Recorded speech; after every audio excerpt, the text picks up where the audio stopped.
Well, howdy there, Internet people. It's Belle again. So today, we're going to talk about IVF, a split in the GOP, and Trump laughing at the dysfunction. So if you missed it, Trump recently embraced socialized government healthcare, as long as it's something he approves of. In this case, IVF treatments. Still no help if you're low income. Predictably, this sparked another division within the GOP, another loyalty test for Republicans. He asked them to give up on their long-standing beliefs and obey him. Many did, but there was a split. Surprisingly, Lindsey Graham came out against the idea. He said he wouldn't support it, quote, because there's no end to that. From context, it seems like he's worried it would expand into health care for low-income people. Tom Cotton seemed to come out for it, but worried about the cost.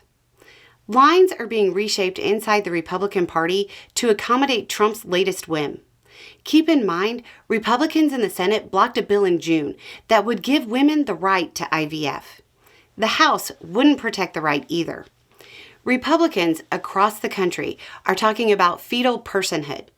So because Trump is indecisive and rambling, the entire Republican Party is expected to flip its entire policy just a few months later and go from, you don't even have a right to it, and go all the way to, you have a right to it and we'll pay for it.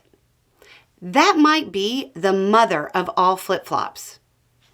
Even setting aside just how it is watching them try to make the case, Republicans have a problem Trump can't bat away. It's the same problem that Trump discovered last time he wanted to evolve his position on abortion. Being pro-IVF is inherently pro-choice. The destruction of embryos is part of the process. Kind of hard to say life begins at conception while backing IVF. The CNA, a Catholic outlet, suggested that when compared to abortion, quote, the IVF industry could be ending nearly twice as many human lives every year. Republicans who spent their entire careers casting themselves as religious and catering to a certain demographic will have to abandon that demographic to abide by Trump's new commandment. If you're a pro-IVF, you are pro-choice. The demographic they have tried to use as their energized base for so long will have the same reaction they did to Trump's flip-flopping over the number of weeks when a ban should occur. They'll push back hard. Now, this is where it gets interesting to me. One of the common positions you hear from people like myself is that none of this has ever been about anything other than controlling women.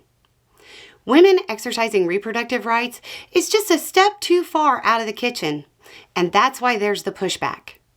Now, here's the fun part. We get to see if that's true. If the Republican Party actually does come out in favor of IVF, that means they have no problem with embryos being discarded, which means it wasn't about life. It was about control. Trump unwittingly pushed GOP candidates across the country into a political dilemma they didn't want and certainly didn't need right now. The truly funny part is that Trump doesn't seem to believe in any of this. He's just trying to win back women voters after stripping away our rights. He's flailing about and trying to find something, anything, that will earn back the support of women who fled from him. Along the way, he will twist the Republican Party's positions in a knot, trying to salvage his campaign. Anyway, it's just a thought. Y'all have a good day.